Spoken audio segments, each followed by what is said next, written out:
Tucson has over a 4,000-year history of continuous farming, despite this being a dryland desert community. People thrive creating crops, domesticating crops that are uniquely adapted to this climate. But in less than 100 years, we almost wiped it out by becoming reliant on very extractive pumps, extracting the groundwater, diverting the river, to the extent that we actually killed our river. We dropped our groundwater table over 300 feet. So we didn't want to plug into that paradigm.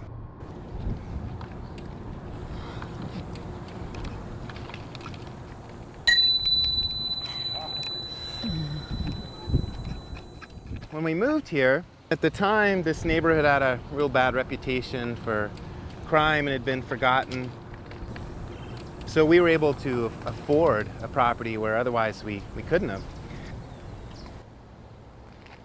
My brother and I, we purchased this property in 1994. We were able to do that because it was about to be condemned. When we moved here, so much of the public right-of-way was this bleak solar oven-like experience. And we found a lot of our neighbors didn't know one another. You just didn't want to be out here. I mean, that's just bleak. One of my primary mentors was an African water farmer, Mr. Zephaniah Piri Maseko. When I spent just one day with him seeing how he converted a wasteland into an oasis just by planting the rain, I said, look, the water situation's so bad in my community, I want to leave. Where should I go? And he slapped me on the shoulder and said, you can't go. If you run away from your problems, you'll just plant problems everywhere you go. You got to go home, set your roots deeper than you ever thought possible, and figure out solutions. And so we organized what has become an annual tree planting project. As a neighborhood, we've all come together to plant over 1,400 trees in the neighborhood since 1996. So that's great, planting trees, but we wanted to take it further because we were also wanting to push a regenerative system, not just something that's sustainable, but something that can regenerate itself and get better over time. Edible fruit off this cactus. This is a Santa Rita prickly pear. So this is the fruit of the barrel cactus. Both the seeds are edible and the yellow fruit. It's great for making chutneys. The seeds, and you can soak this yellow flesh in cold water. The water will become slimy and you can use that as a free hair conditioner. All of this has traditionally been used by the peoples of this area. So when we were looking to what to plant, we looked to the ethnobotanical record. And this is the Palo Verde tree. The Sonoran Desert has got many native bean trees that thrive just on our natural rainfall alone. And then the way we water all this is not by bringing in plastic pipe, but we plant it within or beside these basins. So when it rains, the rain is the primary irrigator of our landscapes. We just got 1.25 inches of rain in about 30 minutes. Here we have a water harvesting chicane or a pull out that comes out into the street, narrows the street. That is full of water. So there's that basin, it filled up. When we started this was illegal. When we started to cut, right by where the lizard is, we cut the street curb to make an inlet for the water flowing along the street gutter to get into the street side tree. That was illegal at the time. So we'd only do it on Sunday mornings so no one from the city was watching. And we only started with one. So here we cut the curb and the slope of the street is this way, but I will do the water walk. So if I'm the rain, I'm gonna move down to the gutter and then I'm moving along here and then I go to the path of least resistance. I drop down to the low spot and this is going the opposite slope of the road. It's going this way. So this whole thing fills up. And once it's full, the water backs up to the inlet and no more comes in, but nothing leaves. So it's a very self-maintaining system. It's a backwater or an eddy basin. So once the water backs up, this is all pooled, still water. Then the surplus will go down the curb gutter to the next curb cut. And that one will fill up. Sweet, totally full. And then the next one, totally full, sweet. This basin's totally full, love it.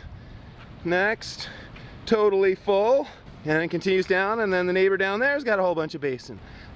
In the urban environment, the street is raised in the middle, and it drains water to either side. and the water flows along the street gutter. So in the past, that water would just go to the storm drain. But what we did here, we had an existing dip in the curb where there used to be a driveway.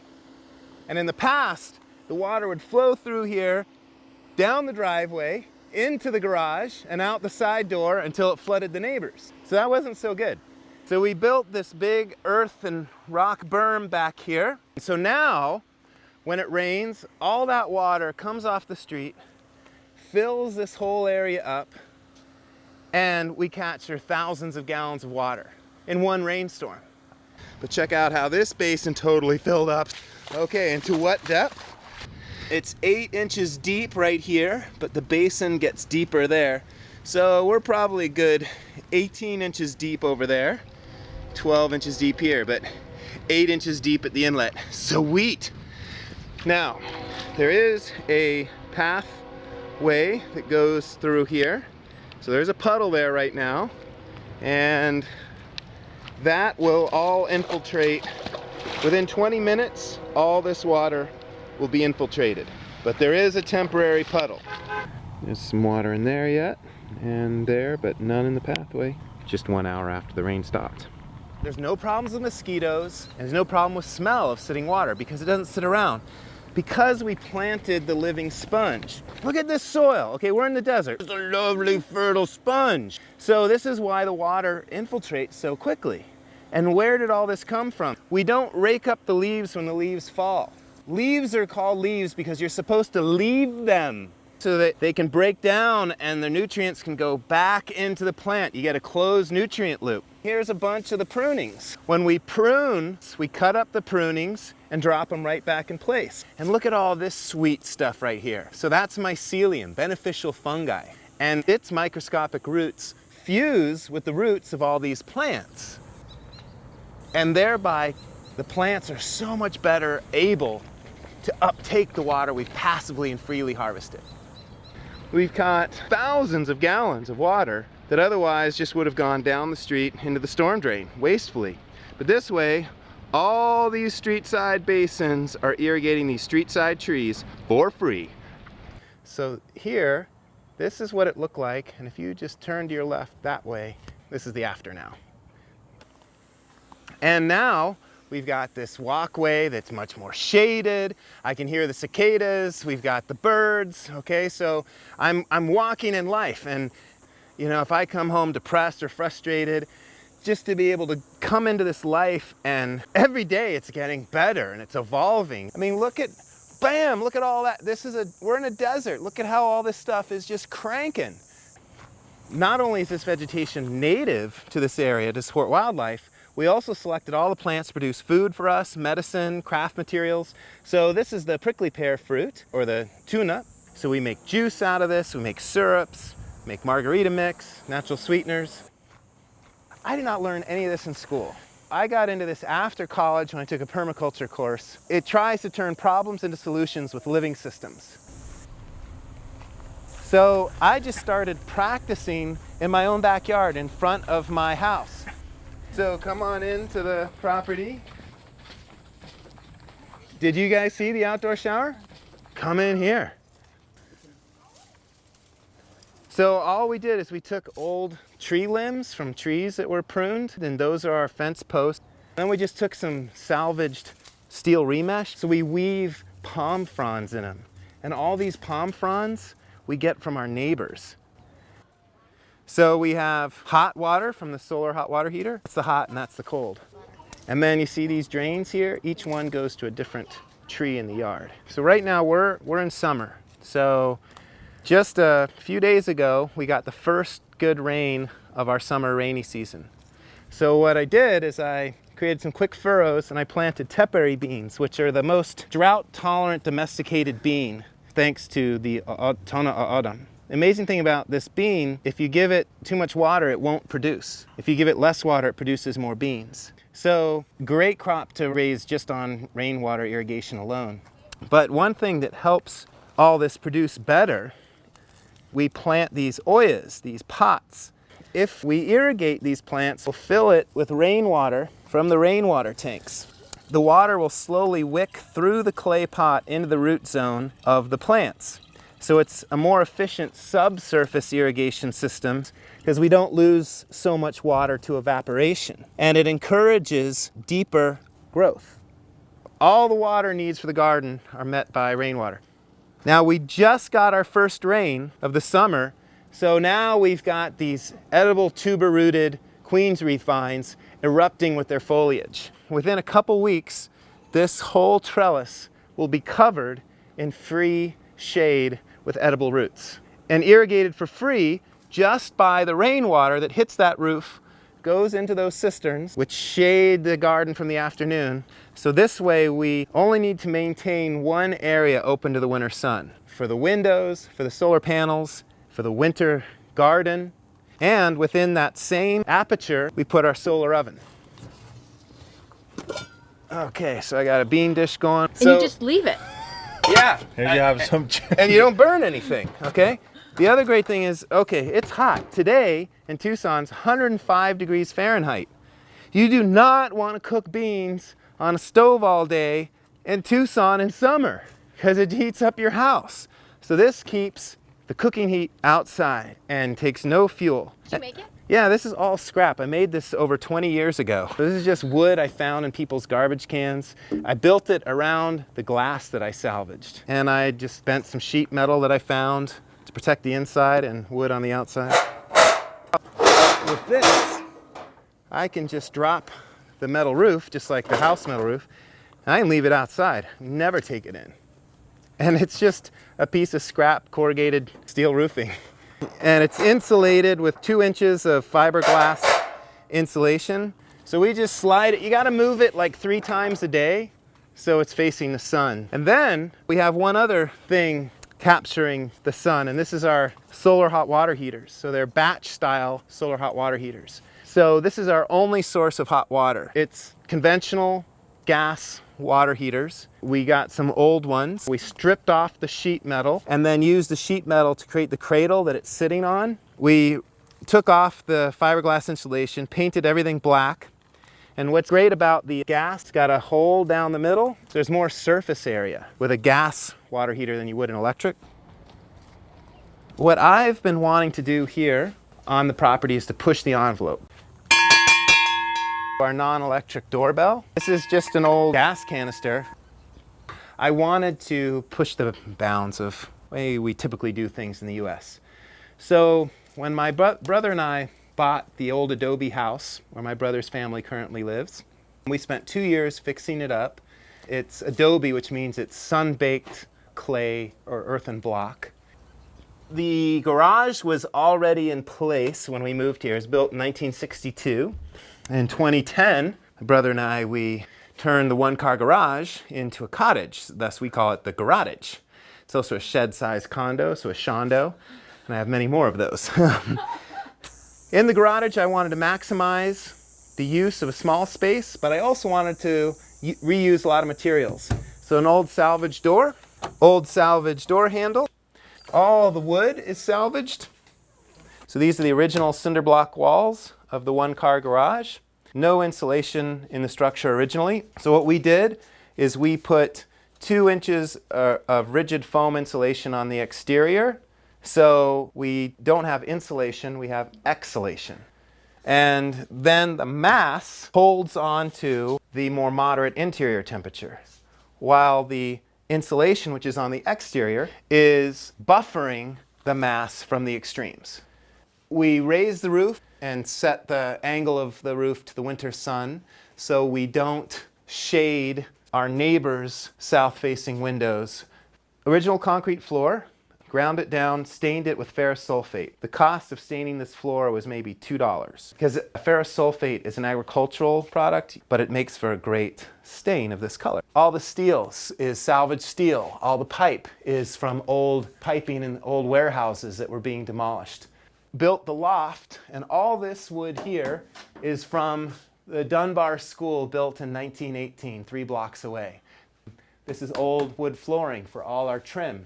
This is electrical conduit with bicycle goosenecks. This is my dad's old lawnmower. These are all the license plates of all the cars he ever owned. And this table, It's called the Thanksgiving table, because a friend of a friend had too many unexpected family come over for Thanksgiving, and he threw this together with scrap wood he had in a pile and old posts from his stairway banister. The wardrobe I just made out of scrap 2x material and old flooring. Never made shelves before, so it was all a little experimental thing anyway. So I like multi-use of things. I use this ladder for getting up and down the loft, but also for doing any jobs that require a ladder. And it's hooked in place, so no risk of this falling. I've got really easy to access railing, which serves double function because every morning I like to do my dips, so it works great for that. So here I have the bed side of the loft. Plenty of room to sit up in bed or whatnot. I put in curtains. This is scrap material, and this gives me privacy if I'm napping. Now, if anyone is sleeping up here that sleepwalks or needs to use the bucket at night, got the little trap door, so no problem. So this is my office loft. Put the seat on wheels, so despite the fact that I don't have a lot of headroom, no problem for me to move around here. So if I've got folks that need to use the toilet at night, just got a little bucket toilet. So this is meant just to be used for urine, just a bedpan. In the morning, you would just dump it into the compost toilet.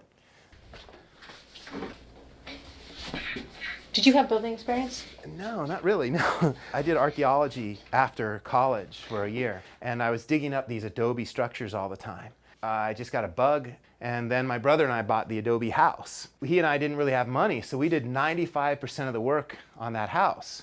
But we didn't know what we were doing when we started. So we can fix anything here because we've done the bulk of the work. So when we came over to here, I didn't want a 2-year project like that house was. So this was done in just a few months. You'll notice we don't have any west-facing windows because I don't want that hot afternoon sun in the summer. But I did want a view on the west. So I put in this mirror. So I put this on hinges. So wherever I'm sitting or hanging out in the structure, I can angle this so I get the view from here of whatever that is. And in the winter months, when the sun's lower in the sky, I can direct that direct sunlight to that wall, to this floor, whatever high mass surface I want to absorb that winter heat. I love books. I'm a bit of a book geek. And I don't want bookshelves taking up space. So I put the bookshelf behind where the door opens. Okay, I don't lose any space with the books. And the other thing going on here is we're in the guest room. This couch is a pull-out bed, and these curtains I just pull out. So whoever is sleeping here, hanging out here, if they want the visual privacy, they got it. The main way we heat the structure in the winter is through all the sun that radiates through those winter sun-facing windows. And that heat is then banked in the mass of the floor, in the mass of the walls, but we do have a backup. So this is a radiant heater, electric heater, which we run off our solar panels. I've never had to use it for more than 10 days in a year because we're getting enough heat from the orientation of the building and the south-facing windows the rest of the time. So I ensure that my south-facing windows are not blocked by any plantings in the winter. So with these edible cactus, we eat the pads and the fruit. I actually trim it down to this level. Same thing here. So the low winter sun, all of it can go through, and I designed my roof overhangs to give me full summer shade and full winter sun. Into spring, look, now the shadow's down to here, but that's too much. This lower overhang is extendable. We maximize our winter sun exposure on the south side of the structure, and then we maximize our shading on the west and the east. So how we do that on the west is with the planting of our trees on the west and those of our neighbors, the fence, the clothesline, the solar clothes dryer, and then my exterior closet. Yeah, so my camping gear, some of my books. That's great. Yeah. So it shades the hottest, most exposed wall of the structure. Then on the east side, I placed the covered porch. This gives me more indoor-outdoor space, but it's shaded all morning long. That's boosted even more with all the trees planted to the east and the northeast and the north. And I take this shade cloth down in the winter. And this is where I have my outdoor kitchen. This chest freezer is my refrigerator. I just have a temperature controller which keeps it from dropping to freezing temperatures. It being a chest freezer, you only open it from the top, so the cold air drops so it doesn't drain out. This uses 1/10 of the power of a similarly sized refrigerator. It's because it being a freezer, it's better insulated than a refrigerator. So I only have refrigerated goods here, including watermelon. Okay. Something about a small living space, I think it's key to maximize your outdoor space, both for gathering, fun and all, but also for storage, because stuff that doesn't care about the temperature at which it's stored, I store outside. That's part of the pantry. It extends to the school lockers I got from Craigslist, and this extends, so I've got all my mason jars and stuff here. Got the Tupperware and the salad spinner, toilet paper. Okay, so it's pantry in the light color, and then in this color, then I start getting into some of my pruning tools and stuff. I've got extra rain gear hat, robe for guests, so. And the other nice thing is, due west is that way. So in the summer months, we have direct sun hitting the north-facing wall of the house in the early morning and the late afternoon. So these lockers, this storage, it helps act as a sunscreen in the hot months to shade and cool the north-facing wall. And then we put in this little section of fence so my neighbors don't have to watch me cooking. We didn't do a full section of fence because I want to be able to come to this open section and talk to Shadrach or Levon. This also protects me from break-in, because they can see anyone who comes up onto the porch, and I can see who's coming up to their place. And then on here, I'm growing, this is a native passion vine, which has awesome passion fruit. Got edible bean plant here. Got a watermelon coming, a native blackberry, night blooming cereus, which has great edible fruits, wild chili plant. All this is irrigated for free from the gray water that comes down the sink of can you turn on the sink and send some water down there?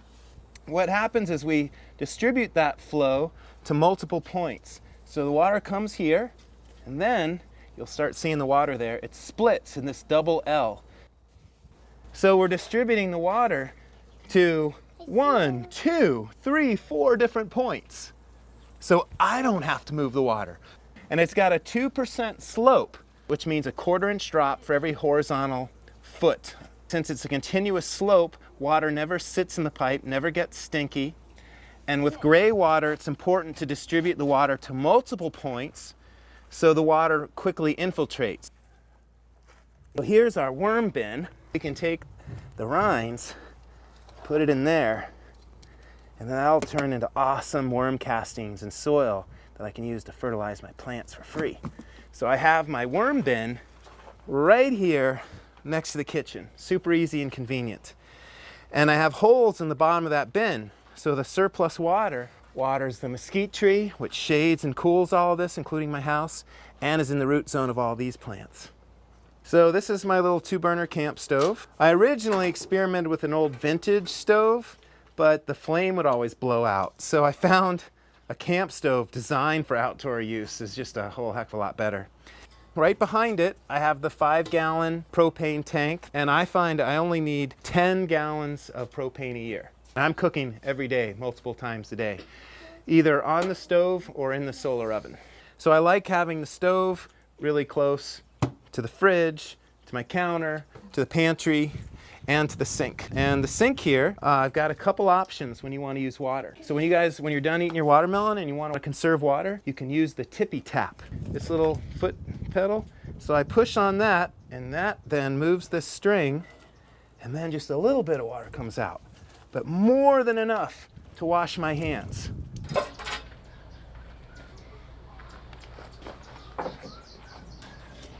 When my brother and I bought the property, we wanted to use this site as our playground and our laboratory. And we wanted to harvest rainwater, but we'd never done it before. So we started by harvesting the rainwater in the landscape, where we thought that's the easiest place to begin. But when I converted my one-car garage into a cottage, I wanted to push the envelope even more, not just with maximize a small space, but I wanted the only water used within and around this building to be rainwater. This is a very clean surface. The nice thing about a metal roof is if birds are in the tree and poop on it, it gets hot enough that it solar cooks the poop and sterilizes it. We try and use all non-toxic materials. So we have galvanized steel roof and then a non-toxic white elastomeric paint. We then use gravity to take the water from the gutter through the downspout onto here. This water comes through that gutter into here and then into this gutter, which then drains via gravity into those two rainwater tanks. But we're not just getting the water from this building. This is about 300 square feet of roof area. I wanted another 100 square feet. So next to where the electrical line comes into the post, that last section of roof of the house, I collect water in that gutter, which goes into that white pipe down underground and then up this beige pipe. The way it works is this outlet is about 6 inches lower than the inlet over there. So the whole pipe fills with water and then overflows here. It's only drizzling now, so we don't see a lot of water, but right there, the water's dripping on through. That water came from that roof. So gravity is moving that water for free from that house roof to this gutter and into those tanks. The water then comes down the gutter and hits this rain head screen. So our first means of keeping the water clean is we don't have any toxic materials. Secondly, we have the rain head screen, which is at a 45-degree angle. So leaves and debris is pushed off, but the water goes through. Then the first flush of water will fill this first flush pipe. So the water that captures the bird poop and the dust off the roof will fill this up. I've already drained it after the rain. But I just unscrew that, the fertile bird poop water pours out, which this fruiting cactus loves, and then I screw it back on. So the dirtiest water is diverted out of the flow. Okay, so in a storm, dirty water fills this, it's filled, and then the cleaner water is what goes into the two tanks. And then we take the water out of the tank, not at the very bottom, but a little bit off the bottom. So the sludge and stuff accumulates at the bottom, but isn't drawn out. So this is rainwater that I get from here. And this pipe is connected to these two tanks. And right now the tanks are about that full. There's no pump, but look at the water flow. Okay? So how do we get such awesome flow of water with just about 2.5 feet of head? It's by using a 1-inch interior diameter pipe. So we don't have the surface friction that we would have for a smaller diameter pipe. The other thing is all of these valves are full port valves. This is not a full port valve. This is a standard valve. The opening of the gate of the valve is just 25% of the total aperture of the pipe itself. So if I had a tank with not that much water, the water would just trickle out using this valve. But using a full port valve, a valve where the valve gate maintains the full aperture of the pipe, I get good flow like that. Simple. So I don't need a pump. Then all the water that comes down out through the drain goes through the black pipe to irrigate the plantings we have to either side of the cistern. I also painted the exterior of the tanks a lighter color to reflect more of the summer sun and heat, because the lower the temperature at which you store water, the higher the quality of that water. And then I have one other layer of filtration. Like this is fine for washing dishes and whatnot, but when I want to cook with water or when I want to drink water direct, I have one more layer of filtration, which is in here. This is a Berkey carbon water filter and micron filter. Via gravity, the water will slowly wick through the micropores of the filter and then gather in the bottom of the filter. So that's all clean water in there. The rainwater is called sweet water around the world because it doesn't pick up the salts like water that has traveled over or gone through the soil. There's no chlorine. So for me, this is the best stuff.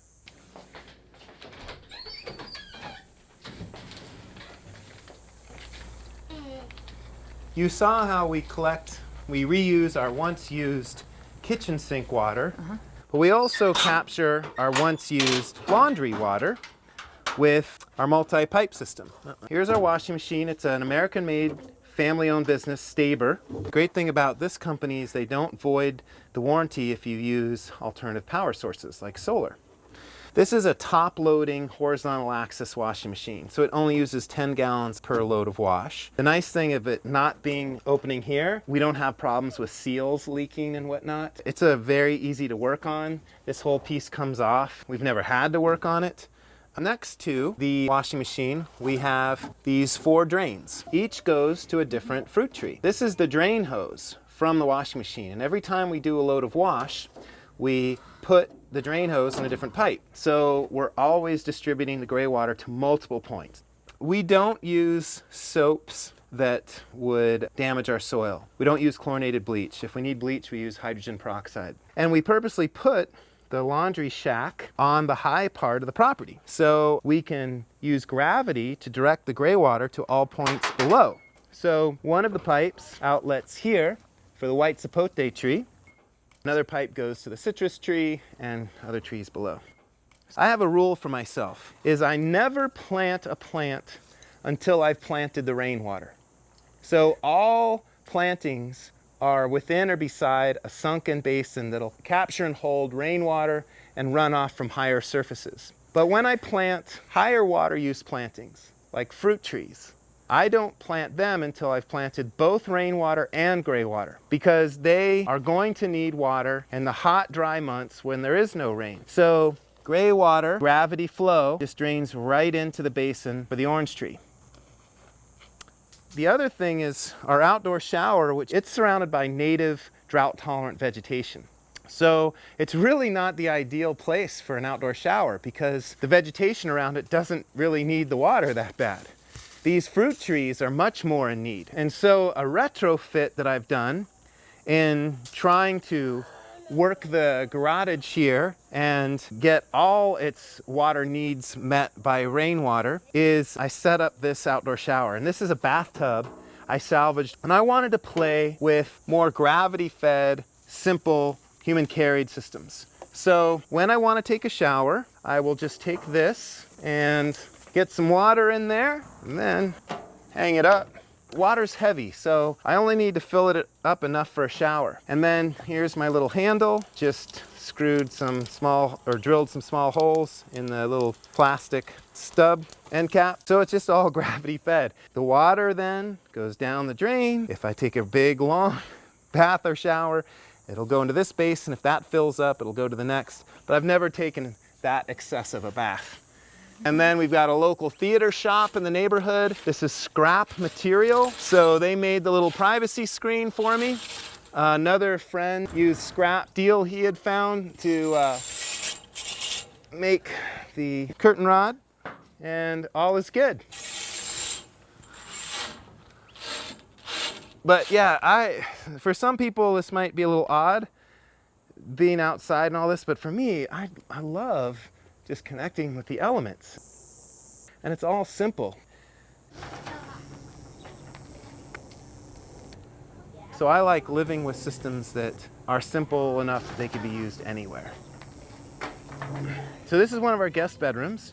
So this is the roof of the bike shed. We wanted to make use of what little space we had here on our 1/8 of an acre site. We kept the slope to a minimum, enough that the water drained away, but not so much that you would roll in your sleep. We put in the railing for a little privacy. Okay, in all these ammo boxes, we have all the bedding. Okay, and the blankets. Here's one of the sheets. Okay, but what about mosquitoes? Grab this here pole, and we have another pole for there. And then we have our mosquito nets. I was talking to a neighbor of mine, and I said, Thomas, what was it like growing up in this neighborhood? And he said, oh, it was so good. He said it was so fun and safe. There was no crime. And I said, what do you mean there was no crime? He said, well, it was so hot in the summer, and this is before we had air conditioning, that everyone slept outside. So if anyone tried to commit a crime, you'd hear it and you'd stop it. So we started sleeping up here. And I'm sleeping here one night, and then I hear someone trying to break into the car on the street right there. So I quickly got up and I looked to see what was going on, and I see someone down below. I said, hey, what do you think you're doing? And then I jumped to my fireman's pole and I go down and I run out and I chase them down.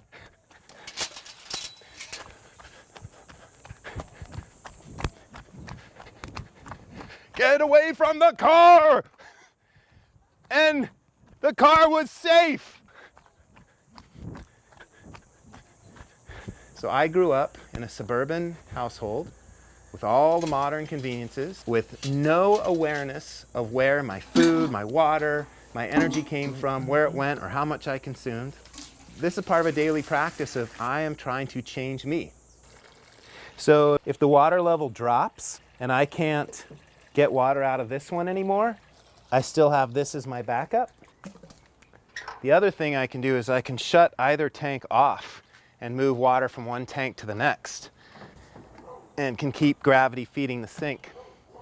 So up here, got this little thing that I just slip right in here, and then... Is this a swamp cooler? This is a swamp cooler, yeah. So this is kind of like what people used to do, right? A lot more? Yeah. So I would now go inside and turn on the switch, which kicks on the fan and the pump, and it will distribute water over the whole pad and pull the air through with the fan. So what I'm trying to do here is to live in a system where I cannot help but make the connection to see, where does my water come from? Where does my food come from? Where does my water go?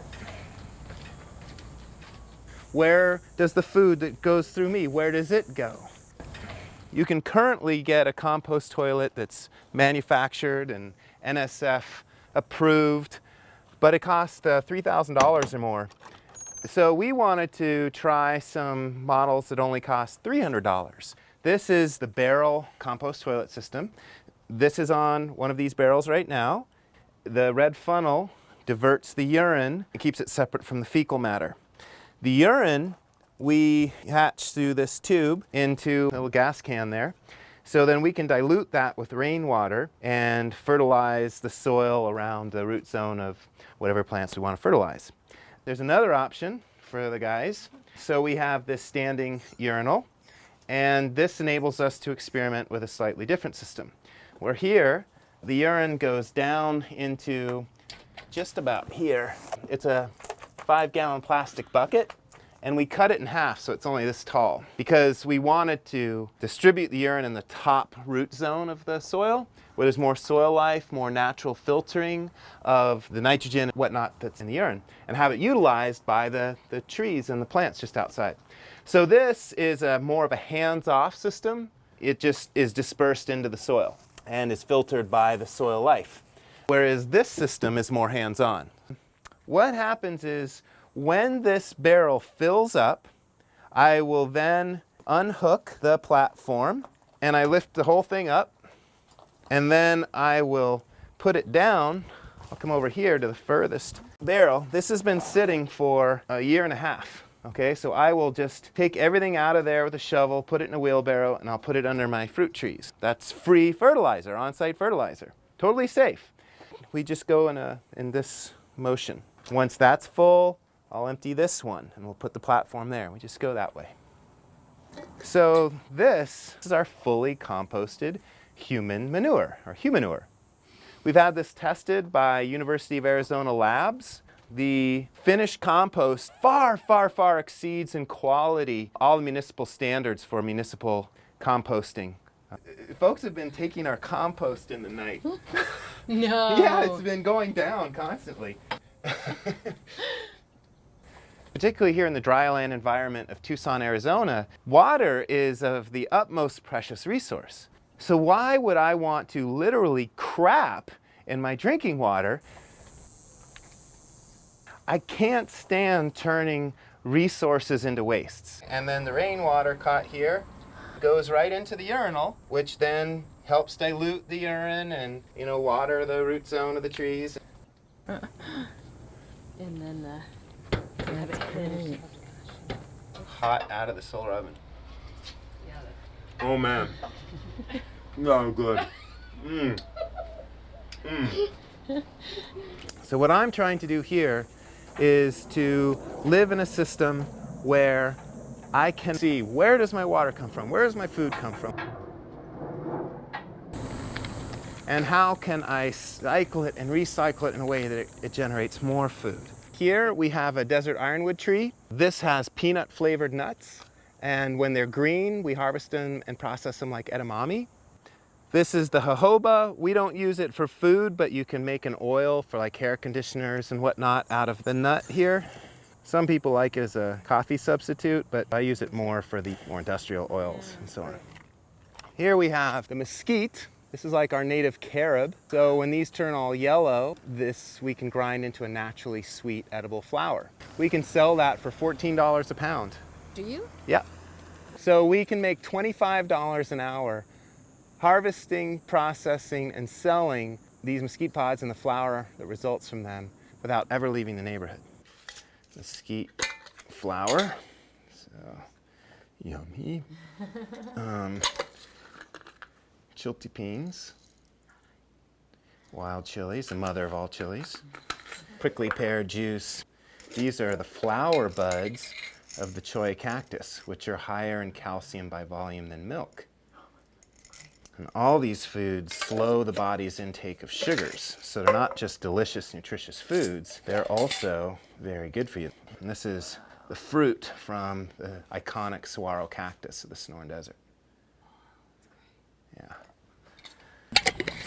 So when I grew up here, when I was your guys' age, my family is not from here, so we didn't even know what we could eat. I didn't find out about this till years later. But every plant that you guys see here grows something good to eat. Really? But most people that live here have no idea.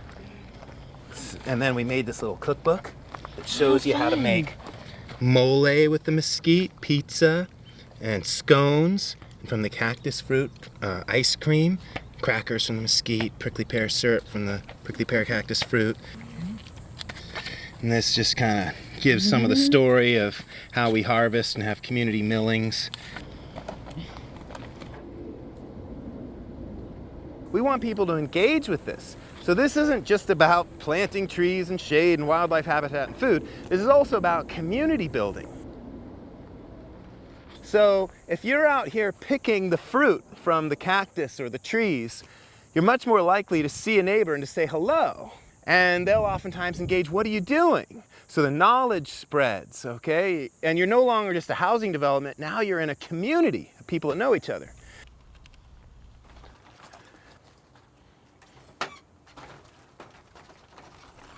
We're trying to use our property, our yard and everything as kind of an experimental lab, a playground. And then we're trying to share our successes with the community at large. Our neighborhood, when we moved here, it was just such a bleak streetscape, and you didn't really want to be outside. When we started doing this, we were the only folks doing it in the neighborhood. Now 75% of the folks living on our block are harvesting water in their public right-of-way for street trees. You can go to just about any neighborhood in Tucson and you will see at least one person doing it. Good, how you doing? And once that one person starts, other people will see, interact, and they'll start doing it. It's that you plant that seed and it spreads. Hey, how's it going? Long time no see, man. When he was a kid, we roped him in and he was helping do... I helped do the garden. And yeah.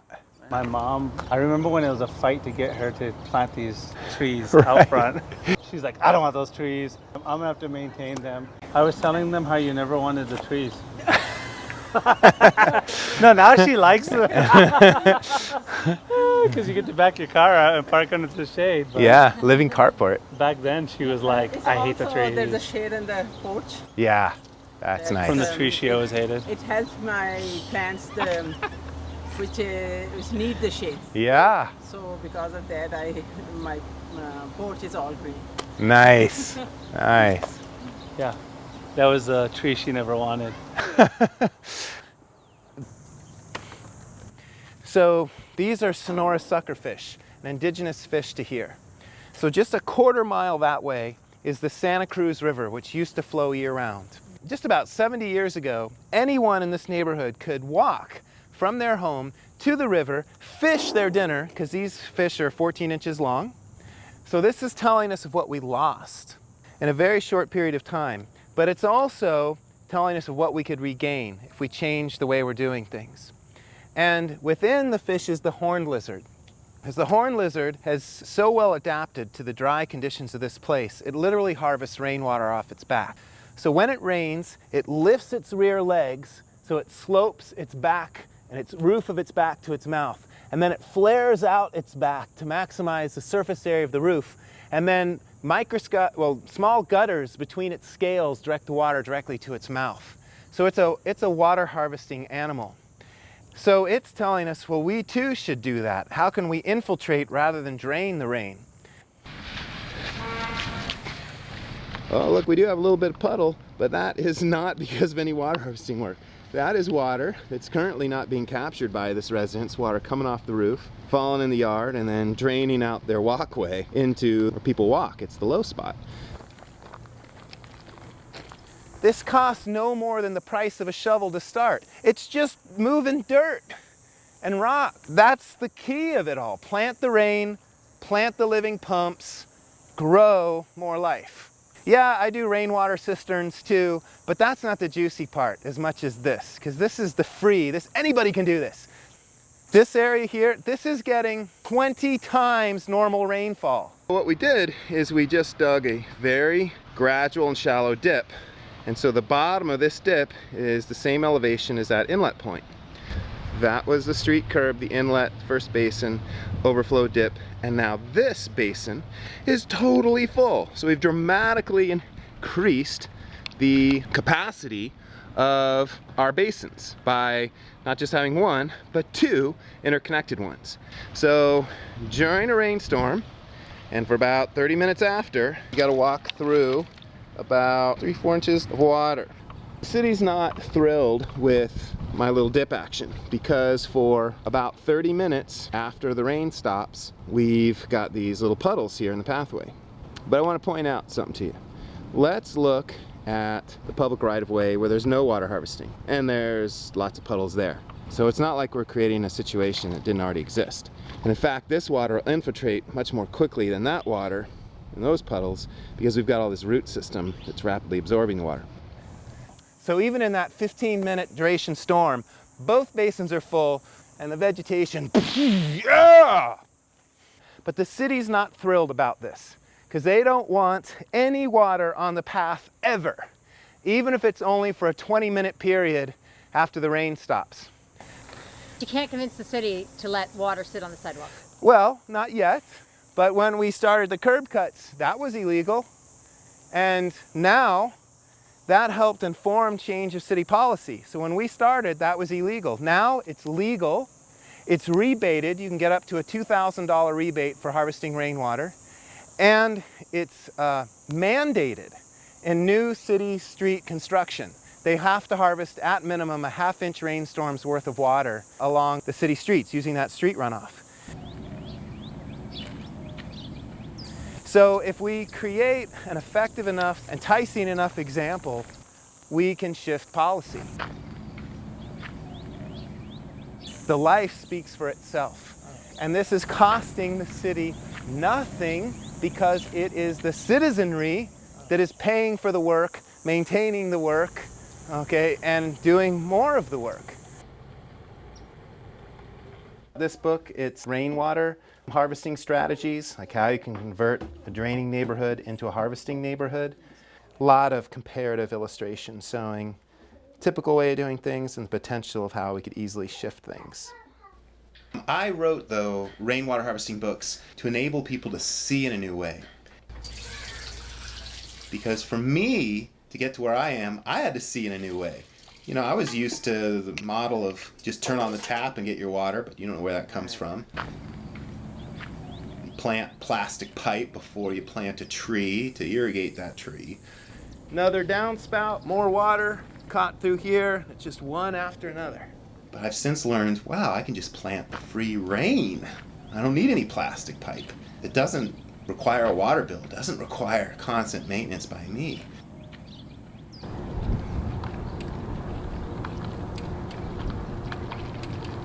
If we're going to bring back our Santa Cruz River, a river that used to flow year-round through downtown Tucson for thousands of years, Okay. I think we can bring it back by every yard is a contributing sub-watershed to the larger watershed. And the more critical mass we get, the greater the success of the overall endeavor.